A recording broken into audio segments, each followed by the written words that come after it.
සම්ප්‍රදායක් තියෙනවා මේ මේකට දෙන්න කියලා. කඹ ඇදින්න එකට. අඩුව දෙවෙනි එකටවත් නැහැ. තරංග ඒකව නම් කරලා ඔව් ඒක. ඔතුමා ලේ මං කියන්නේ. අදලක හදන්න බැහැ. කඹ ඇදින්න එකයි දෙන්නේ. ඒක මදි. ඔව්. අපි කොච්චර කීවද දෙන්නේ? නොයෙකුත් දේවල් විතර කතාව. ඔව්. උනේ නැහැ. තරංග කරුවන් යන පාර වලට වැටවල වේදන් අරවමව තේරෙනවා.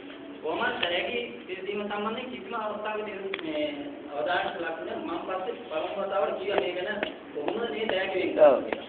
නමුත් ඒ ටිකක් කතා කරන්න ගියා ඊට පස්සේ ආයෙත් මෙතනකට හැමලා ඒක කතා කරනවා. අතය අන්තිම මාසෙත් මම කිව්වා මේක වහාම තීරණයක් දෙන්න කියලා. පස්සේ එතනිනුත් කතා ගිහින් දෙක තුනකට මේවා කරලා ඒක වෙනස් මාර්ගයකට ගියා එතනින් නැවතුණා. අපි දැනගි දෙන්න පුළුවන් විදිහට මම දන්නේ මට පටන් ගන්න ඉඳලා හිතාපාණ්ඩාරුතුමා මේක පුදුම විදිහට මේ සැලකිල්ලෙන් කළ යුතු දෙයක් අන්තිමේදී මේ විදිහට තමයි එන්නේ. ඒකෙන්ද ඕකෙන් වැළකෙන්න පුළුවන් තරම් මේක අර විනිවිද භාවයෙන් කියු විදිහට කරන්නේ කියලා නොයෙකුත් අවස්ථාවල කියනවා. මම හිතන්නේ දැන් ලෙන්කිරීමේදී හිතාපාණ්ඩාරුතුමා යූනියන් මේ වෘත්තීය සමිතියට විලාප කරනවා. ගෙන්නන්න කියලා අපි කතා කරා. කොයි දින වල සාර්ථක ගණකාරිකත්වයේ මේ කාර්යාලය දෙන්න ගියාවා. අපේ කාර්යාලයේ දෙතුන් සහභාගී වුණා. ඒ අනුව තමයි දැයක වෙන්නේ.